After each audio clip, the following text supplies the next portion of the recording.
It's the weekend review on the Empty Stands podcast. I'm Ibuka. With me on this one, we have Albert and Ovo. Happy to see Ovo, even though Chelsea and Liverpool just finished playing that epic game of football. But, Ovo is still my brother, even though his team won. Ovo, how you doing? Yeah, man, I'm good. And I won't lie to you, yeah, Chelsea, you guys earned my respect today. So good luck for the rest of the season. Till next time. Ovo's respect or 3 points? I'd prefer 3 points, but it's fine. You have to manage, I'm sorry. It's fine. We were together on the late night show. Yeah, the late night show with Ovo, and I predicted that Liverpool were going to win 2-1. So, yeah, it's a fair result. But, the manner in which it came was a bit disappointing. But let's go into that first off. Ovo, what are your thoughts on the game and who are the standout players for you? Well, hopping back to our late night show on Thursday. Remember, I pointed out that Mo Salah would be the X factor for Liverpool, and Uncle came through again with the goal and assist. Um, I hope he doesn't leave. We all know it's the last year of his contract, but he's given us something to remember him by again, doing what he has been doing for the last 7 years. Goal and assist against his former team, stepped up to the penalty, and an amazing cross for Curtis Jones to score the winner. In general, he was tracking back with Sancho and Neto throughout the first and second half, and it was just a constant threat. And so yeah, man, Mo Salah, world class as ever. And just a little reminder for Cole Palmer that as long as Uncle is still in this league, he's still the big dog. So you have to wait for your time. Yeah, So yeah, respect to man. Uncle. Apart from Palmer, um, I have to give props to Trent Alexander-Arnold. He put in a solid defensive display. Why you? We're not in agreement with that your 8/10 rating for Trent, but it's fine. Okay, You won, but so Trent let it completed slide. like 4/4 tackles. He won like 9 duels, like 5 recoveries, and made 10 defensive actions in the game. So Yeah, he but then was you kept talking about Salah's defensive work as well. He was doing that because Trent was constantly okay. trying to Well, end his bro, chain. He it's was under pressure. what's And what's what do you what think about that stamp? What do you think about that stamp on Sancho in the first half? Sancho Do you was think that is a Sancho. penalty? Okay, first of all, are we playing tennis or football? Because last time I checked, football was a team game. So Salah is Trent's teammate. Second Okay. of all, Sancho was out of control. He had no control of that ball, and he lost it before there was any stamp or tackle or anything. So it was a correct decision. So I, yeah, I, I man. don't I don't agree with you, but Albert, I don't know what your thoughts are on that. You think Chelsea should have had a penalty in the first half? Um, and you know me, always for the referees, right? Always ensuring that they make the right calls. Nah, I honestly I don't wanna make any decisions there because sometimes I actually get emotional about decisions like this. But it's sad that they didn't get a penalty, and but yeah, If it's you just can sad squeeze that your they didn't face get a all you penalty. want, that should No, have been because a I don't penalty. know why the this is even a debate because throughout that match I never thought about that moment in the game. Like this is the first time I'm hearing about it. To be honest, I don't know. I never thought it was a big decision. I No, think okay. it's always from the fans' point of view, right? Like Yeah, definitely, yeah, you need to stick to your team. Okay, fair enough. except for me, because me, I don't know. I try not to stick to Chelsea, but I would say that the Curtis Jones incident, the first one where he was given a penalty, I think that was just down to Colwell putting the ref in a position where he had to make a decision. I think if Colwell was a lot smarter, it wouldn't have been a penalty. But unfortunately for us, he wasn't. And a lot of Chelsea fans, as usual, they're on the players' backs, but it's a young team, they will make mistakes. The only thing is that you hope that the mistakes will not be costly. But then again, in this case, it was costly. Albert, I don't know what your thoughts are on Sanchez and his performance because, you know, I think it was a good game overall, but that goalkeeping department, there's still question mark. Oh, there are lots of question marks in the goalkeeping department. And I think when he came out and had the collision, in the second half, I was just a bit worried that that was going to be a penalty, but I think that was called off as not being a penalty because Curtis Jones wasn't in close collision with him. He didn't get to the ball on time, so I think Yeah, that's Tan why just caught the ball before it went back to Jones. Yeah, exactly that's why the referee didn't give that. But it was quite a horrendous collision. Basically, it was quite brave to try and get the ball, but at the same time, it was a bit reckless on his side to collide with Curtis Jones at that moment. But yeah, getting a yellow card, he's not doing so well for our FPL, sadly. But at the same time, right now, who like he's what Chelsea has, and Chelsea has to make the best out of him as a goalkeeper. So, but I think in previous games he has impressed. I don't think this should be one of the games to call it quits to him or really hanging dry there. But hopefully, let's see how the season goes. I think at some point fine. he realizes that he's the main goalkeeper for Chelsea. Goalkeeper. Yeah, At some point, yeah, he that rings in his head and he aligns properly, right? But yeah, don't give. Let's not forget the chance that they played with a very tough side, which is Liverpool. true, And true.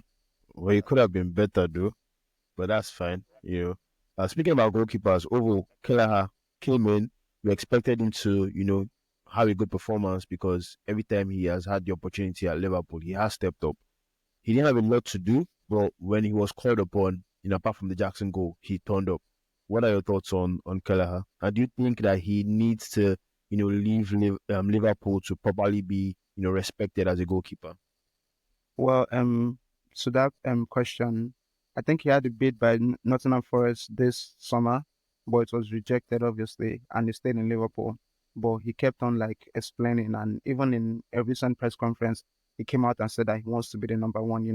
But Arne told him that Alisson is the number one. But fortunately for him, Alisson is a goalkeeper that gets a lot of injuries, so he plays a lot. I think last season he played more games than Alisson, and this season he's already like playing a lot of games for his second choice. You understand? But today I don't think he had much to do. Jackson scored. I think Madrid had a shot on target, like a volley that just went straight to him. So that he didn't really have much to do. His distribution was okay. His passing was okay. Played out of the back well. Claimed his crosses. So it was just a decent performance. And next season we'll be having GJ Mamadishvili, and I reckon he was going to be the first choice because then we'll have to relegate Alisson to the bench because we need a reliable number one who's going to be fit. So I think that would be Kelleher's time to leave the club. But if he leaves, I hope he goes to a Premier League team. He deserves to be a number one goalkeeper in the Premier League.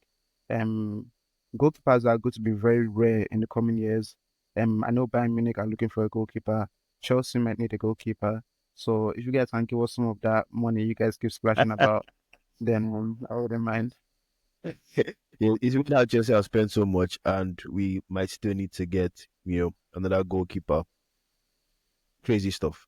But yeah, at the start you said Chelsea impressed you, right? What about Chelsea impressed you? Chelsea, I came into this game, I predicted a 3-0 win for Liverpool, and even though we didn't get that, we still won the game. But there comes a time as like a rival fan, yeah, you watch how a team plays and how you think a team is going to roll them over, but it wasn't like that. It wasn't Chelsea of last season. And they put in a very solid display. I think Jackson led the line very well, and Caicedo played well. Caicedo had a very good game, to be honest. He was you guys' best player today. And I feel like if you guys had better wide players, maybe you would have probably caused Liverpool some problems. But at the same time, I feel like this Chelsea team is a team that's going to give a lot of teams problems this season. You guys just need to be a bit more composed in the final third. Um, but I think this is for Liverpool now. I feel like Arne Slot kind of neutralized you guys' strengths because if you just look at the statistics, you guys had more possession, more shots, and everything. So we didn't play to you guys' strength by going gung ho with you guys because I feel like that kind of game kind of suits you guys because you guys are better in transition. So if you look at the match here. Anytime Chelsea were about to attack, Salah is running back, and Soboslai is running back, Nunes and everybody. We always kept on tracking back and making sure we are still in a narrow shape so that you guys can pick us up in transition, because that's why you guys have scored a lot of goals and you guys have like created so much, because you're very fast in transition, and that's something that teams don't really have the personnel to do or don't have the intensity to play like that. So that's good on Liverpool. We neutralizes you guys' strengths, but I don't think more teams in the Premier League will be able to contain you guys. So I feel like you guys might are showing for top four at this point. I think only Spurs can threaten you guys, and Spurs are not really as consistent as they would like. So yeah, man, congrats to Chelsea. Well, not congrats, but you guys are looking very good. I'm sure Chelsea fans are very enthusiastic moving forward. I think we play Newcastle next, yeah? Yeah, Newcastle at home. Yeah, Newcastle, Man United, Arsenal. I think you guys would Yeah. win probably all of those games because Arsenal is at home. I think I we like beat that, us. Albert. I was like, Albert, you're not believer, right? Because your club is in there. Man, oh, it's so sad. You've written us off like United fans or United. You just wrote us off like I mean, that was just so United, unfair. United can. I mean, we never know what to expect from United at the end of the day. But looking at how Liverpool played against Chelsea and how Liverpool played against Manchester United, what do you want me to say? So Yeah, it's sad. uh, It's sad that there are receipts right now. It's really yeah, sad Yeah, that their there receipts, right their now. receipts. Yeah. But I need to Okay, give I need to give it to Chelsea. They really played exceptionally well. we did well. Just Yeah. just some bad luck on their end. And Yeah. funny thing is, a lot of fans are not happy. Their fans coming out, saying, we should have won this game, this and that, this player messed up. Yeah, you have to respond to that. no, can I say something? I feel like if you're a normal headed Chelsea fan, yeah, I feel like those people on social media, their Yeah. mind was just like rotten from like agendas and their past tweets being booked. That people have to clear their bookmarks now because Yeah. so it's paining them. So I don't think you should listen to those people. Any Chelsea fan that watched today's game should be buoyant on the team moving forward. I agree with you. I agree with you. So let's move on from the Chelsea Liverpool, discussion and talk about the Arsenal game. Right. There's a lot of controversy because we also saw Tosin do a similar tackle on Jota in the first half, Liverpool Chelsea, to the one that Saliba did on Evan Nelson. Um what are your thoughts on that? Are they like the same type of tackle, so they should have had the same outcome? Or where do you stand? With regards to Tosin's tackle, yeah, I think the pitch side commentator said that the ball wasn't going straight at goal. It was going towards the flag, and obviously Cowell's tracking back, and yeah, I think those were the two reasons as to why it was a yellow card and not a red card.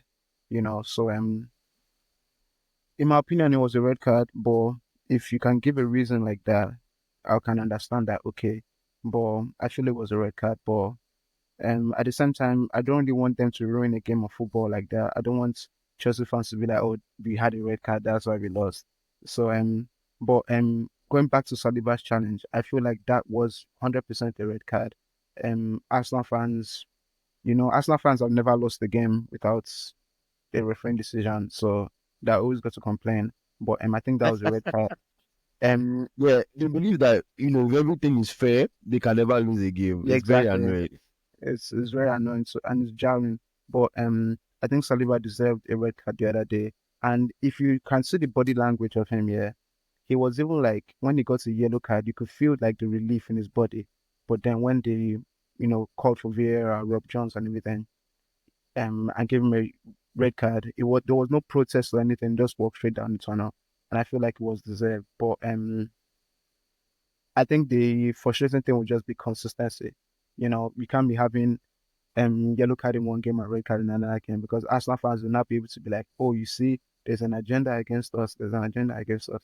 And I think all PL fans want is just consistency with the referees. So yeah.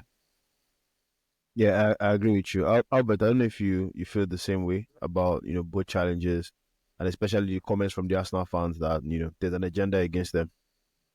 I don't think there's an agenda against the Arsenal fans. I think one thing that I noticed in this game that is clear that Arsenal is actually not indestructible.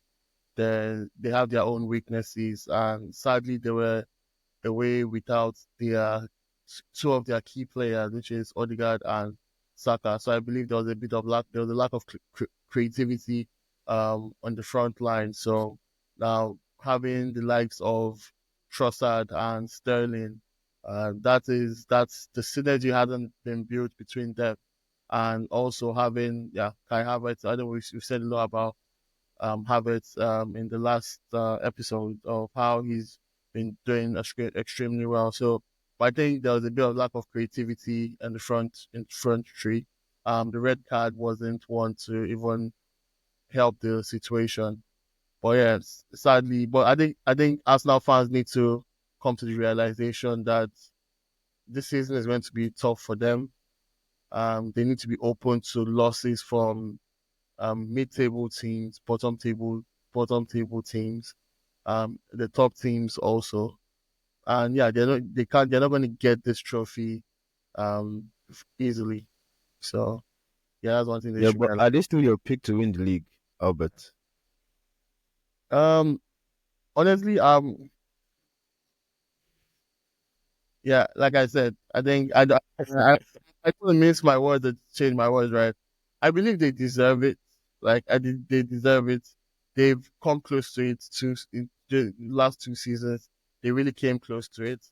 But there's that form, there's that experience that City has to know how to like snatch it. If you watch the Wolves game, I was watching the Wolves game. I almost turned once I was about to turn it up. How what happened? You understand? They really know how to like get that 3 point. They know how to sneak things in. Um, I don't. I think when we talk about the City game, there was some dark arts Yeah. that there that do it. But yeah, Arsenal just need like understand that this season is not going to be easy for them. Nothing is easy. Nothing is handed out. Just because you're a better team doesn't mean that you're going to win. But if we're finally on Arsenal, they've had 3 red cards, so far this season. Do you think there's a discipline issue?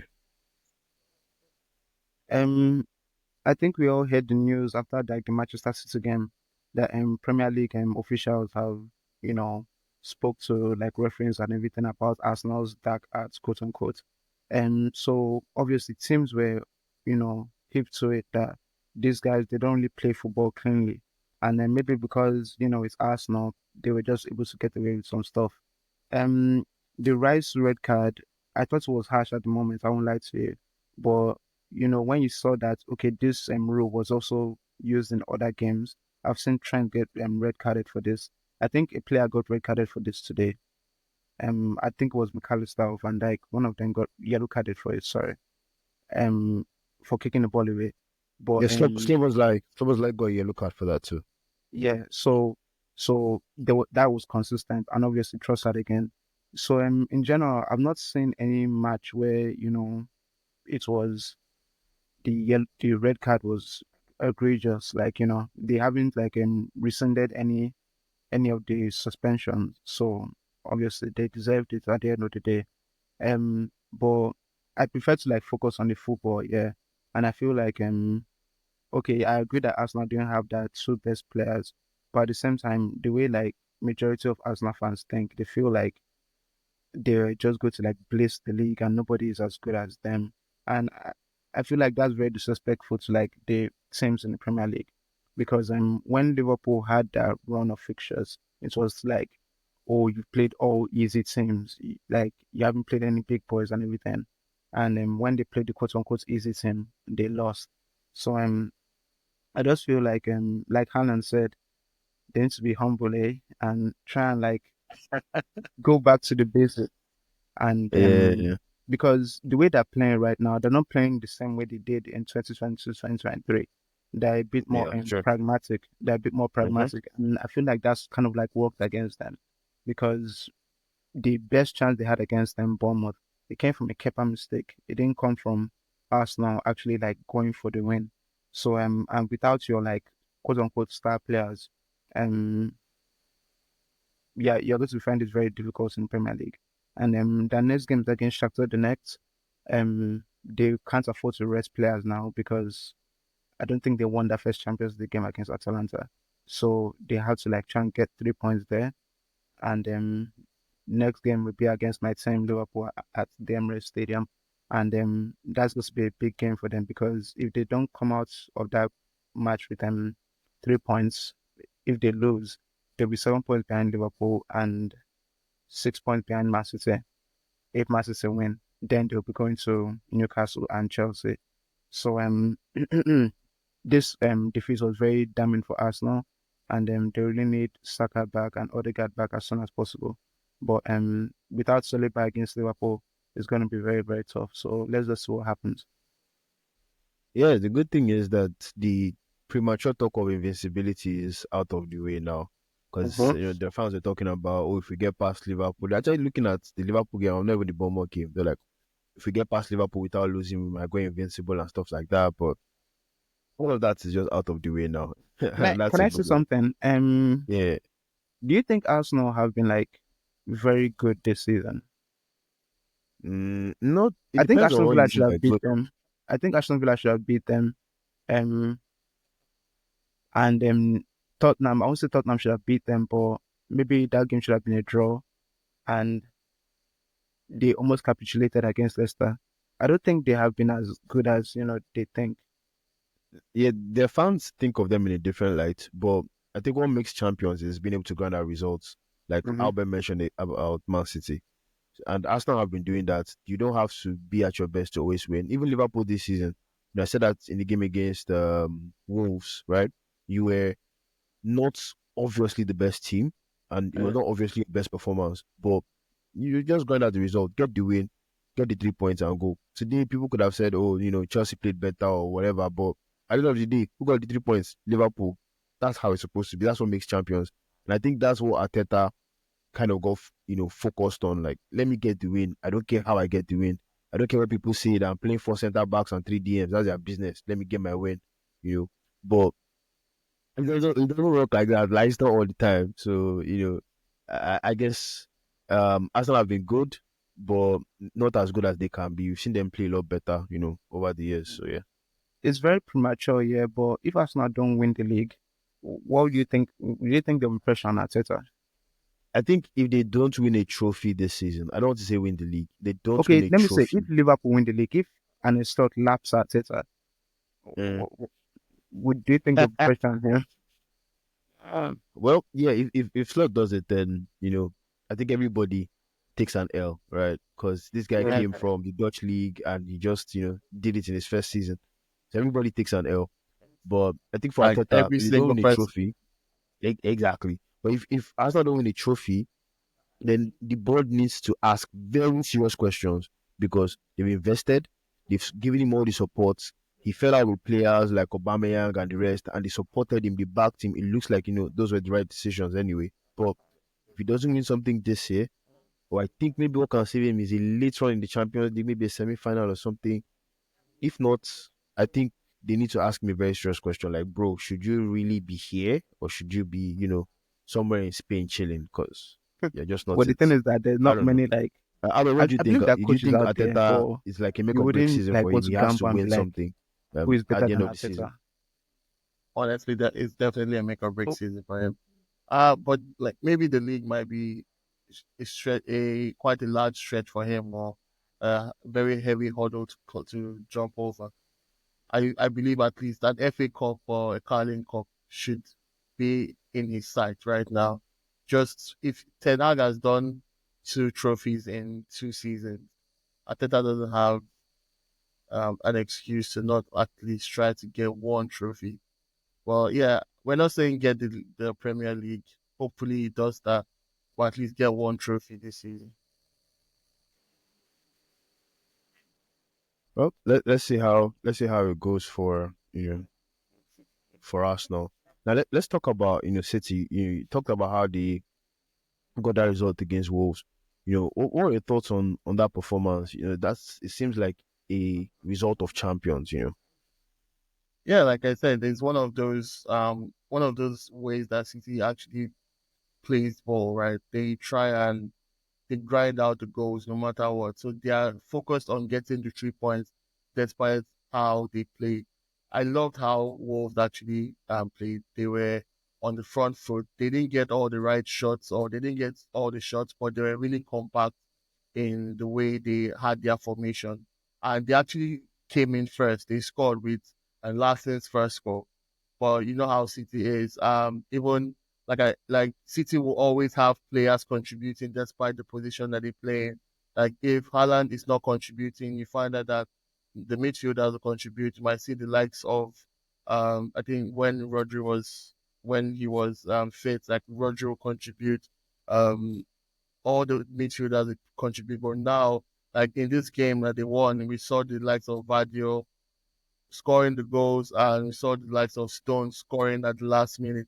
So, like, I think there's a mindset in Manchester City where everyone has to contribute to score goals, and they did it, and they got their 3 points.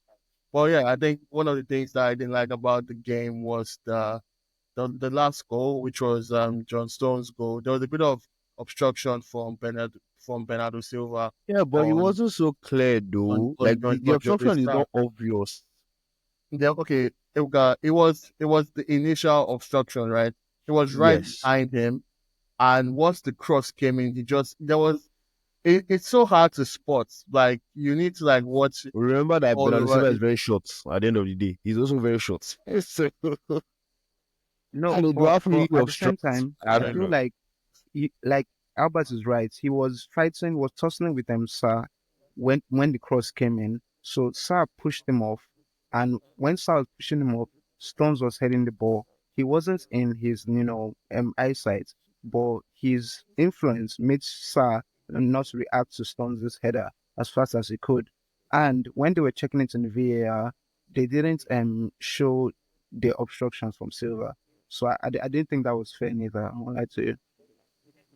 No, I thought it was a fair goal anyway. Like If when you're I if saw you're it looking, going, yeah, if you're looking for dark arts, man, that's one of it. So like, exactly. yeah, Aston are leading the way on that front, but yeah, that was a bit of dark art from Bernardo Silva, and City fans will be happy that they got the 3 points. But again, another performance from another blank from Haaland. I don't know what you guys are thinking. You know how it is in England. Once you don't score for 1 or 2 games, they say yes, they figured you out. But what are your thoughts on Haaland? Over, I'll start with you. Yeah, immediately Rodri got injured. Haaland was off of my FPL. Like I sold him immediately because I knew that, yeah, the way Man City played in the second half against Arsenal, I didn't think that because Haaland relies a lot of like clear cut chances and feedback from his midfielders, and I didn't see that coming from City. I won't lie to you. And like you see the goals they scored today, Gravio with an amazing strike from his weak foot and the corner. So and that's how it has been for the past 2 3 games. Newcastle, Fulham, and Wolves today. I don't think he had a shot today on goal. So yeah, man, it's worrying because this guy was projected to score 50 goals the way he started the season, back to back hat trick. Yeah, So it's like a reality check. But who are they playing next? Sorry, yeah. I need to check though. I think I it's need to check to see. I think they're playing like a newly promoted side. I think Southampton. If it is, then you know that Haaland is going to have a fun field day. Yeah, and it's at home. So I think he'll be back very soon. But I don't think we're going to be getting like record breaking Haaland this season. Well, let's see what happens when KDB and Oscar Ball comes back. But I don't see it happening. Yeah. Well, you're right though. It is Southampton after Sparta Prague in the Yeah. Champions League. Yes, Southampton. Interesting. So Obviously, it's maybe I my shouldn't free sell hit. him just yet. I wanted to sell him, bro. Maybe I just hold on There's no way I'm selling Haaland. He's so expensive just to in get. case. Yeah, he's going to be dead till the end of the season, man. uh, But The thing, the thing about, sorry, before you go, the thing about Haaland, yeah, yeah, everybody has him. So in days like this, true, yeah, and I'm true. very high in my FPL right now. But when he bad, Mm. yeah, oh, you'd be like, ah, I was feeling like Pep Guardiola. I didn't sign Haaland. I I was said right there. because like everybody will just shoot up and then you are just Yeah. discovering online like what's going on here?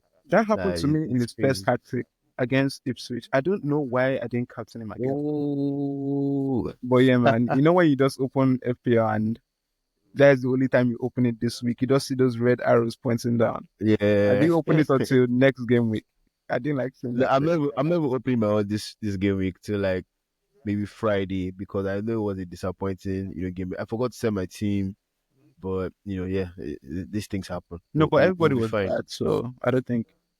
Yeah, everybody was bad, but Yeah, still, except Salah quite captains. painful. It's okay. Off your mic. It's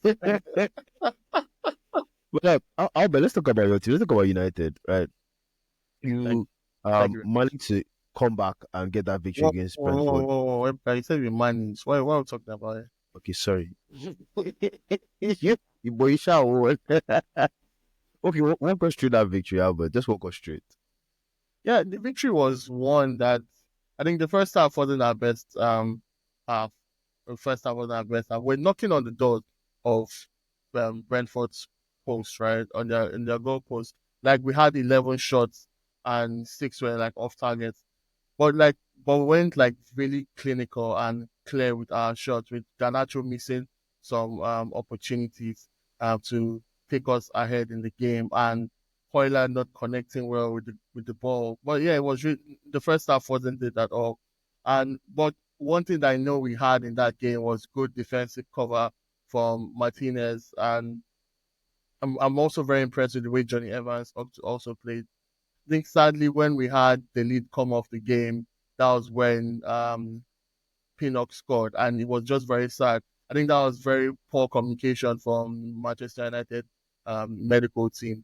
But yeah, I didn't lose hope because I knew that we were already like pressing in the first half. So I was a bit positive that we could turn it around. Definitely not lose um to Brentford in Old Trafford this season. So yeah, just like I'm very impressed with how Rashford right now he hasn't he scored in our previous games, but yeah, that clear cut pass to Garnacho was one that connected well. And in the long term, I see Hoyland being the number 9 that will lead Manchester United to their next glory days. Because Are you that, sure? yeah, I'm very Are you sure sure you about. don't want to go into the striker market and buy somebody? Are you Yeah, sure? because like Hoyland is a I pure said striker. Haaland. That's Hoyland why. Hoyland is a pure striker. You know, yeah. Well, Hoyland is a pure number 9, and he has that talent. And I think you saw it with the kind of goal that he scored. Kudos to Bruno Fernandes for that cheeky flick. That was a very like the cheeky. Thank you. It was a cheeky assist, a flick to Hoyland, and he just chipped it over Brentford's keeper. But yeah, it was one that like the second half. If we play our next games the way we played in the second half, good communication, good defensive covers, Rashford tracking back and covering his man. Like it's one that I believe that yeah we'll definitely get away from the current ruts that we're in right now on the table. So yeah, I was happy with the win, Albert, can I definitely. ask you something? Yeah. Okay, so if you can remember when, like, I think during the preview for the season, yeah, we're talking about everybody's left wingers. You know how everybody doesn't want everybody else's left winger. Like, I wouldn't want Modric or Martinelli or Garnacho. Or, and what people say about Diaz is like, oh, Diaz, if he was 19, people would love him, but he's 34. They'll be adding 6 years to his age. Um, Garnacho, yeah, he missed a lot of chances against Brentford, but he got his goal, and he seems like what Liverpool fans say about Diaz, like, oh, if he was 19 years old, I would be patient with him, blah blah blah. But Garnacho is about 19, 20 now, yeah, and I don't think my United fans are patient with him, even though he's like, he's scoring goals at a reasonable clip. So what are your thoughts about Garnacho so far? Garnacho is actually one of our. He has pure talent, and Does it Ten Hag divide has your fan base? Like, am I correct to say that? divided. I think lots of our players divide our fan base. Like we're my United fans. All of them We're differ. we're we're very divided. Like I think one thing about United fans is that like in every game or they could just pick one player and make them the scapegoat. Every season we've had that. We've had that from Mara Fellaini to Ashley Young to Pogba. Now Sancho last season. Like we always have one scapegoat, and it always divides teams and it divides the club. But for players like Garnacho and Ahmad and all are like very young players. One thing we know is that like they're still young and they need time. And but we know that on a very good day they brings a very good spark to the team. And I don't think there's anyone that would say Garnacho is in like doing. He has 5 goals right now in the season, and we're just like 7 to 8 games in the season, right? And he already has 5 goals. So like we're just looking forward to seeing that our talent actually do do well and do well in the right environment and produce the right goals for the club. So I don't think he divides the team. I think he's doing pretty well right now, despite the fact that we are in this we're in this situation right now. And I think if you ask me what United's problem is, I think it's more of a mentality thing. Because they've trained so well. I think one of our previous assistant coach said it that like they train so well, and on the match day they're just like shocked, like, "Whoa, what's happening? Like, why are we not like providing, or why are we not playing the way we played like during training session? Like what's happening?" Because you're So I think playing it's more against of a yourself. mentality. Exactly. I think it's more of a mentality thing that United needs to like get out of. Okay, So yeah. can I ask here, and to follow up on your last point here, I'm not here to say Ten Hag should be your manager or anything, but the way Garnacho is right now, and like you said, the other young players, Meno, Diallo, and Hoyland, the way Arsenal kind of like builds that core on Saka, Odegaard, Martinelli, and all those kind of things. Um, if Man United wants to get to the place where back to the top and everything, do you see Garnacho and them guys as like the pillars to your rebuild? Yes, I see the likes of Maino, Garnacho, and Ahmad, and yeah, as one of those pillars because they've shown it they've shown it this season, and some parts of last season they actually showed that they But are don't you think what like they're. like the mentality that you're complaining about now will stop them from fulfilling their potential? I think Because one they're thing you growing up. need like exactly like in every team, right? You have like the tiers of players that are within the team, right? Like you always have like that one person that has been there, done that, like a star that has won it or that can help mold that mentality. If he's not coming from the players, it's coming from a coach that has done it and times and numbers before, right? So these are the kinds of like mix you need within the team to help like and tell like ensure that the individuals grow into that winning mentality. So right now we don't have the we don't have the best of the best, but we have potentials, right? Like Hoyland, Ahmad, Maino, Garnacho. We have the best of. I think one of our best players is Bruno Fernandez, but he hasn't won the Premier League, right? So I think we're still missing that um we're still missing one of those kinds of sparks within our team. But a team like United should have at least one superstar that they could like look to as a beacon of success, right? That they know that okay, we since he's doing this, we can do better. But we just don't have that right now. I think everyone is still on that level playing field and just trying to bring about some individual brilliance to the game. But I hope very soon there's some synergy that comes into the team and they start playing like a proper unit that understands how to win. But I know things like this will take some time. Yeah, the way you guys are playing now, I don't think you'll be able to sign that kind of player. So obviously, it has to come. Why are you laughing? It has to come from the manager. Yeah, and Ineos Um, decided to keep Eric Ten Hag. So are you like happy about that decision to keep him? Because I know during the summer, yeah, everyone was like, keep him, keep him, keep him. Then you guys kept him. Now you guys are like, sack him, sack him, sack him. Don't you think that it should be a bit like you guys are easily your owners are easily swayed by the public opinion if they now went ahead and sacked him? okay, I think what we've seen in the past is that it's not about changing the manager because we've had different managers come in, right? Mm-hmm. Despite the fact that only few of them were world class, like the likes of Mourinho. But we've seen Mourinho go to Tottenham, Roma, and right now he's in Fenerbahce, right? And okay, maybe he has lost his spark. So it's less about the manager is an important aspect of building the teams together, but he isn't the entire puzzle. So I think there's more to it than that, and I think that's what Ineos is working towards, having like proper structures in place, understanding the age group within the hires that they make within the squad, ensuring that they have the right facilities to support the growth of the players.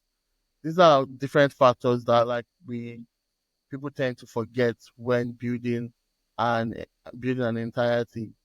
But at the same time, I don't think sacking Ten Hag is right now is going to be the best option. I think to sack him, he has to really do so bad. Like he has to. I don't. Despite with like when I mean so bad, let me say like relegation bad or like maybe lose like 4 games in a row. Then I think that's like call for concern, right? But still, I don't think sacking because right now, if you think about it, the managers actually take all the blames, while the players who don't produce well are actually still left in the club. So I think that's one thing. That's just Maybe how the game works, though. The manager has yeah, to take the hits. manager has to take the hit, but I don't think sacking Ten Hag right now is the right decision. Um, I even completely Yeah, agree. I hear that. even Fergie, Yeah, if Fergie didn't get a trophy in his first 3 seasons in United, so I think okay, maybe that was back because it's back in the days, but right now that there's a need for immediate success, right? But let's not if even if you want to compare like Ten Hag to Annie Slot got a better team than United, right?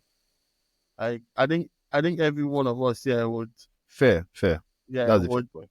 would die to have Salah in our team, right? And True. definitely that's Because just Liverpool fans will tell you Robertson is right up there with the best left backs in Premier League history. he They is tell you Van Dijk is the best centre back in Premier League history. They facts. tell you Trent is right up there with the best right backs. Alisson is the best goalkeeper. Salah is the best right.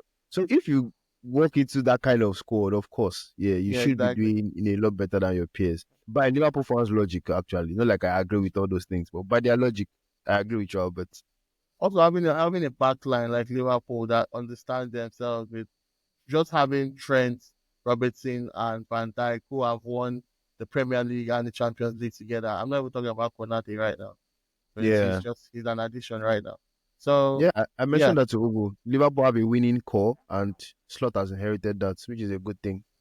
Yeah. so yeah, Yeah, I agree with your point, to be honest. I think like football fans here, or let me use my fan base for example, we equate good ownership to buying players, which I don't think that's fair because infrastructure, like improving the stadium, improving the training facilities, having like a proper culture and a proper recruitment team. Because Liverpool, if Liverpool sign players here, we don't sign players for the manager. We sign players for how we want the team to play moving forward. Do you understand? So, and I think that's something Manchester United do not have, because if you remember to when Ten Hag came, who are they looking for? De Jong, someone that can come in and play the ball and everything. Well, you guys went Players to from ahead, Ajax, really. yeah, you guys went to ahead to sign him Casemiro, who was kind of like the opposite. So I don't think you're signing players like suit a certain style of play. You guys are just signing players to like stop gaps and everything. So I feel like that is something they want to like add stability to the club in a way. And obviously, in my opinion, I feel like Ten Hag's target right now is to win the Europa League and get back Champions League football. I think that's fair. Like if he fails in not winning the Europa League, I think sacking him would be fair. But right now, if you sack him, what will you do? Because you have to get a new manager, a new backroom staff, or would you give Van Nistelrooy to the end of the season with the same backroom staff that would have just done the same thing when Ten Hag was there? So yeah, Hypothetically, like in if Ten Hag was sacked tomorrow, right? Definitely, Van Nistelrooy will take over. I think it's a no-brainer. It might not feel like the next manager, new manager bounce that every team wants, right? But at least it will just know that there will be an easy transition for a caretaker manager to handle the team to the end of the season. But we Sure. don't. We actually, I actually don't pray for that. So it's too early to have a caretaker manager. It's too early. yeah, no, it's actually quite too early Oh, to have a caretaker manager. Just 8 games in. Exactly. The season is really just starting. We Yeah, haven't even hit December yet. We need to chill. exactly. And also for the brand itself, United as the brand, you know, with sack your manager, it's 8 games into the season. Like it doesn't look good for the entire club. So, I agree with you. I agree with you. Maybe some patience is required. Let's see if United can get some wins on the bounce and also maybe bring home the Europa League. Seems fair. All right. So, Albert, I think we can end this here. Thank you very much, guys, for sticking with us. We're at the Empty Stands. You can follow us on Twitter at the Empty Stands, on Instagram at the Empty Stands Podcast. Um, Later in the week there will be an episode, previewing the next FPL game week. So please look out for that. But from us here, it's bye for now and have an amazing week ahead. Thanks, guys. all right, bye guys.